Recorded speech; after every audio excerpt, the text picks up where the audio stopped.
ನಮಸ್ಕಾರ ಸ್ನೇಹಿತರೆ, welcome to my channel. ಇವತ್ತಿನ ದಿನ ನಾವು ನಮ್ಮ ಆರ್ಥಿಕ ಅಭಿವೃದ್ಧಿಯ ಸೂತ್ರಗಳ ಬಗ್ಗೆ ತಿಳಿದುಕೊಳ್ಳೋಣ. ಬನ್ನಿ. ಮೊದಲನೆಯದಾಗಿ, ನಿಮ್ಮ ತಿಂಗಳ ಆದಾಯದ ಖರ್ಚು ವೆಚ್ಚವನ್ನು ವಿಂಗಡಣೆ ಮಾಡುವ ಅಭ್ಯಾಸ ಮಾಡಿಕೊಳ್ಳಿ. ಎರಡನೆಯದು, ನಿಮ್ಮ ವೃತ್ತಿ ಜೀವನದ ಪ್ರಾರಂಭದಲ್ಲಿ ನಿವೃತ್ತಿ ಕುರಿತು ಯೋಚಿಸಿ. 3. ಹಣದುಬ್ಬರದ ತೀವ್ರತೆ ತಗ್ಗಿಸಲು ಖರ್ಚು ಕಡಿಮೆ ಮಾಡಿ. 4. ಹಣ ಸಂಪಾದಿಸಲು ಶ್ರಮಕ್ಕಿಂತ ಜಾಣ್ಮೆಗೆ ಪ್ರಾಮುಖ್ಯತೆ ನೀಡಿ. 5. ತಿಂಗಳ ವೇತನ ಬಂದ ತಕ್ಷಣ ನೀವು ಅದರಲ್ಲಿ ಕನಿಷ್ಠ 15% ಉಳಿತಾಯ ಎಂದು ತೆಗೆದಿಡುವ ಅಭ್ಯಾಸ ಮಾಡಿ. 6. ಚಿಕ್ಕ ಪುಟ್ಟ ಕೆಲಸಗಳಲ್ಲಿ ಗಳಿಸಿ. 7. ನಷ್ಟದಲ್ಲೂ ನೆಮ್ಮದಿ ಕಳೆದುಕೊಳ್ಳಬೇಡಿ. 8. ನಿಮ್ಮ ಮಾನಸಿಕ ಸಮತೋಲನ ಕಾಪಾಡಿಕೊಳ್ಳಿ. 9.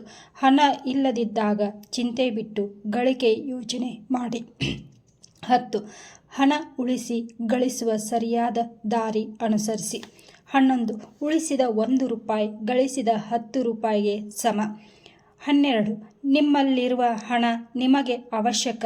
ಮಿತ್ರರು ಸಂಬಂಧಿಕರ ಕಷ್ಟಕ್ಕೆ ನೀವು ನೀಡಿ, ಆದರೆ ಕಷ್ಟಕ್ಕೆ ಸಿಲುಕಿಕೊಳ್ಳಬೇಡಿ. 13. ಅನಾವಶ್ಯಕ ವಸ್ತುಗಳನ್ನು ಕೊಳ್ಳುವ ಅಭ್ಯಾಸ ಬಿಡಿ. 14. ಖರ್ಚು ಮಾಡುವಾಗ ಎಚ್ಚರಿಕೆ ವಹಿಸಿ. 15. ಮೊದಲು ಕ್ರಮಬದ್ಧವಾದ ಜೀವನ ನಡೆಸುವುದನ್ನು ರೂಢಿ ಮಾಡಿಕೊಳ್ಳಿ. 16. ಪ್ರತಿ ವಾರ ಹೊರಗಡೆ ಹೋಗುವ ಅಭ್ಯಾಸ ಕಡಿಮೆ ಮಾಡಿ. 17. ನಿಮ್ಮ ಕೆಲಸವನ್ನು ನೀವೇ ಮಾಡಿಕೊಳ್ಳಿ, ಅಲ್ಲಿಯೂ ಹಣ ಉಳಿಸಬಹುದು.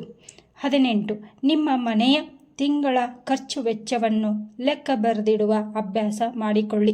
ಮಾಹಿತಿ ನಿಮಗೆ ಇಷ್ಟವಾಗಿದ್ದರೆ ಸಬ್ಸ್ಕ್ರೈಬ್ ಮಾಡಿ, ಶೇರ್ ಮಾಡಿ, ಲೈಕ್ ಮಾಡಿ ಮತ್ತು ಕಮೆಂಟ್ ಮಾಡಿ ಅಂತ ಕೇಳ್ಕೊತೀನಿ. ಮತ್ತು ಇಂತಹ ಉಪಯುಕ್ತವಾದ ಮಾಹಿತಿಯೊಂದಿಗೆ ಮುಂದಿನ ವಿಡಿಯೋದಲ್ಲಿ ಸಿಗೋಣ ಸ್ನೇಹಿತರೆ. ನಮಸ್ಕಾರ.